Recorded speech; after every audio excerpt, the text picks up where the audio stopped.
Slippery elm. History, benefits, safe use. Have you ever mixed an herb with water and watched it turn into something thick, smooth, and almost gel-like? That is exactly what happens with slippery elm. It might not look very exciting at first. It is usually a soft tan or a light brown powder with a mild, earthy scent. But once water touches it, slippery elm changes texture completely. It becomes soothing, mucilaginous, and almost pudding-like. And that unique quality is exactly why this herb has been used for generations for dry throats, occasional coughs, digestive discomfort, and gentle nutritional support. Today, we are taking a closer look at slippery elm.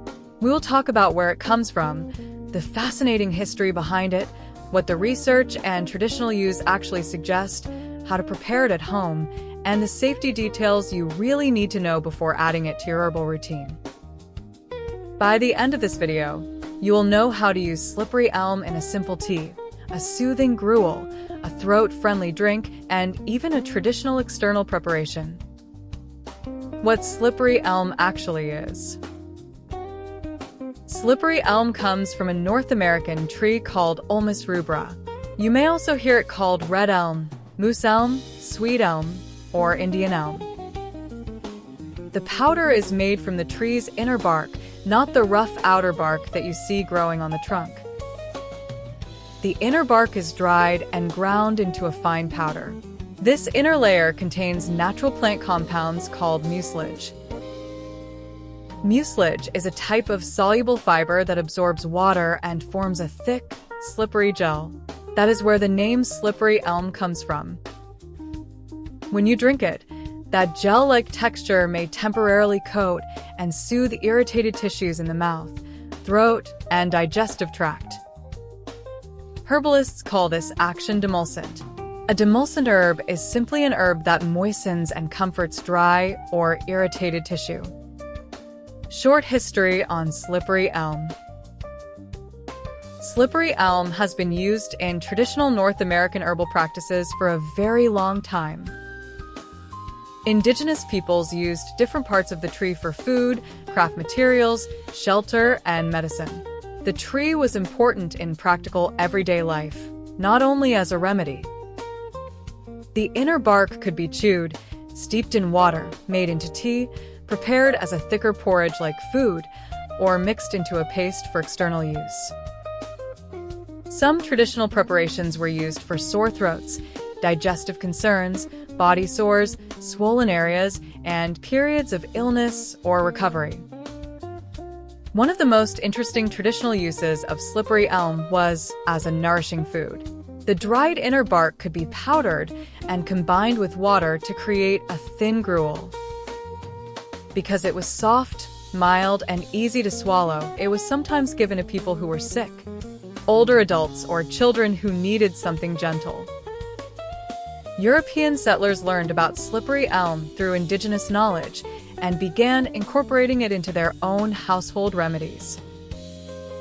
European settlers learned about slippery elm through indigenous knowledge and began incorporating it into their own household remedies. There are also historical references to its use during the American Revolution. Soldiers reportedly used slippery elm as a food source in difficult conditions and applied it as a moist dressing for wounds and skin irritation. Later, slippery elm was included in the United States Pharmacopoeia from 1820 until 1960, showing how widely recognized it became in American medical practice at the time. Now, before we go any further, I want to make something clear. Slippery elm is not a miracle cure. It cannot cure infections, reverse serious digestive disease, treat cancer, or replace medical care. The modern evidence for many popular slippery elm claims is limited. Memorial Sloan Kettering states that slippery elm may help relieve a minor cough or sore throat, but there is no evidence that it treats infections, cancer, or other serious medical conditions. That does not mean it has no value. It simply means we should appreciate slippery elm for what it is. It is a gentle traditional herb with soothing properties, rather than treating it as a cure-all for every health issue. The potential benefits of slippery elm. The first and most popular use is for throat comfort. If you have ever had a dry, scratchy throat, you know how uncomfortable it can be. Maybe you've been talking all day, recording content, teaching, singing, dealing with dry indoor air, or recovering from a mild cold.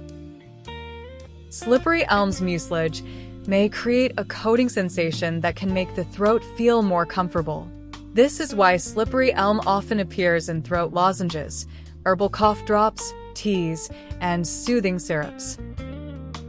It may be especially helpful when your throat feels dry or irritated, but it is important to remember that it does not treat the root cause of every cough or sore throat.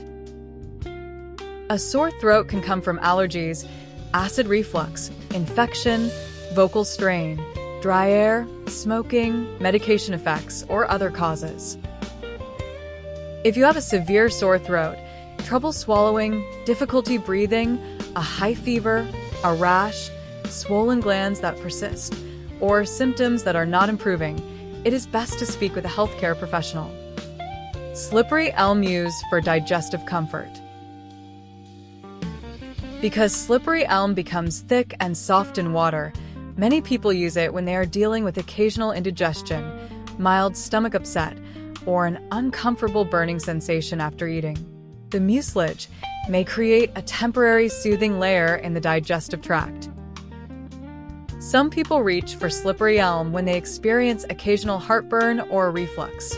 It is often included in digestive herbal formulas for this reason. However, this is an area where it is important to have realistic expectations.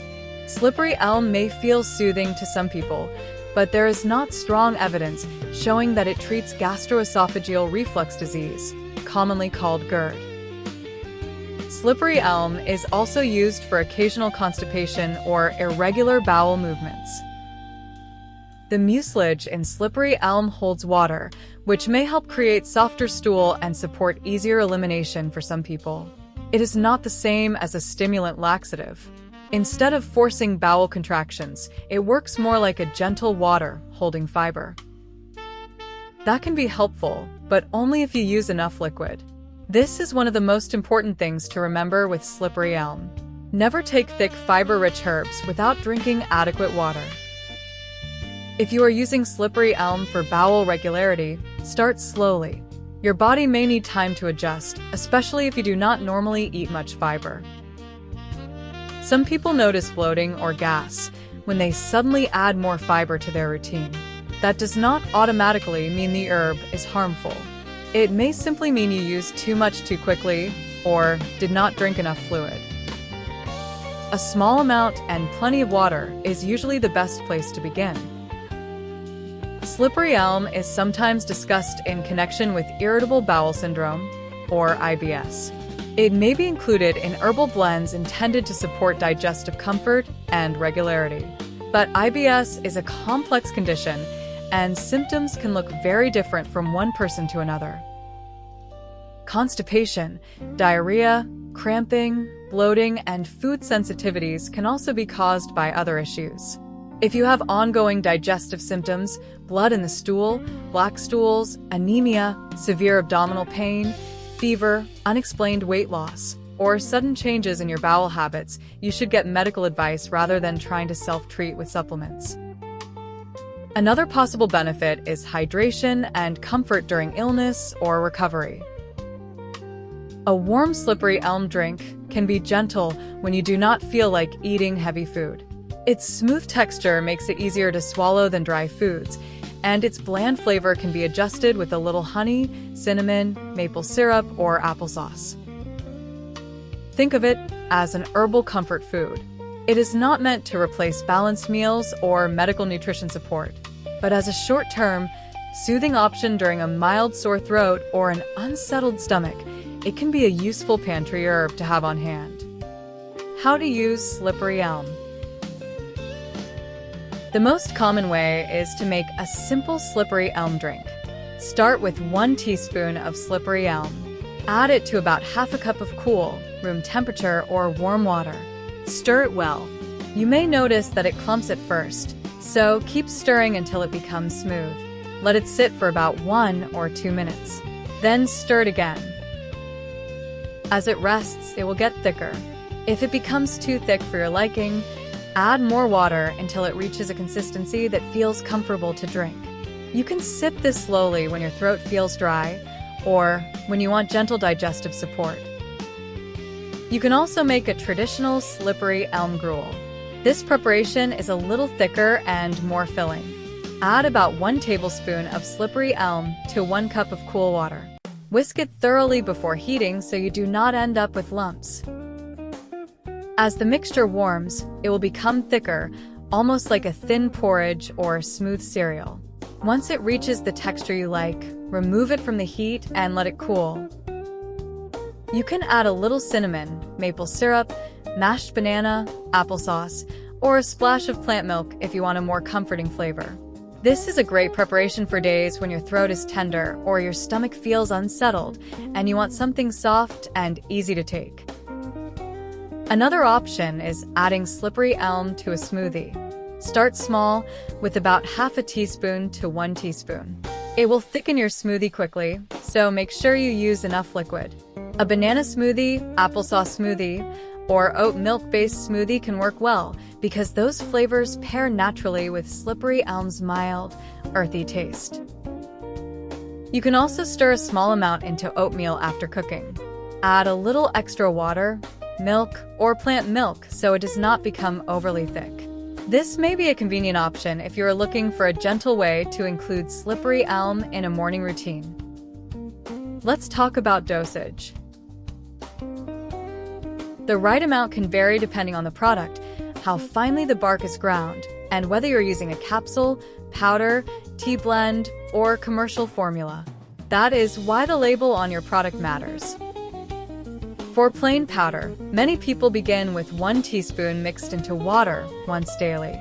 Some references list internal slippery elm amounts in milligrams, 500 to 1,000 milligrams 3 times daily, while home recipes use teaspoons or tablespoons. More is not automatically better with slippery elm. Start low. See how your body responds. Drink enough water and do not take dry slippery elm by itself because it can thicken in the throat and become difficult to swallow. Slippery elm safety precautions. Slippery elm is generally considered low risk for many adults when used in typical food or supplement amounts. However, that does not mean every product is right for every person. Because slippery elm creates a coating in the digestive tract, it may affect the absorption of medications and supplements. A good general rule is to take slippery elm at least 2 hours apart from prescription medicine, over-the-counter medicine, vitamins, minerals, and other herbs. If you take medications for blood sugar, blood pressure, thyroid conditions, seizures, mood disorders, heart conditions, or any serious health concern, speak with a pharmacist or clinician before using slippery elm regularly.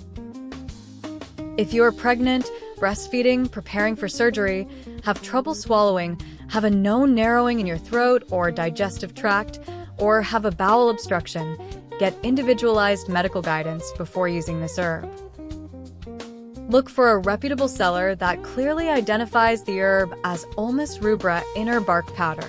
Avoid products with vague labels, no ingredient list, no lot number, or unnecessary fillers when you are looking for a simple herbal powder. Slippery elm is one of those traditional herbs that reminds us that simple does not mean useless. It is not flashy. It is not strongly flavored. It does not promise instant results, but its soft, soothing texture has made it valuable for generations. Whether it is prepared as a warm drink for a dry throat, a gentle gruel for digestive comfort, or a simple addition to a wellness routine, slippery elm has earned its place in many herbal pantries. Thank you for joining us for practical herbal education, plant growing tips, and natural remedy ideas. Please hit the like button, don't forget to subscribe, and share with someone who enjoys herbs and gardening as much as we do. And if you enjoyed this video and want more like it, please comment below. I would love to hear from you. Share your tips on how you use herbs in your everyday life.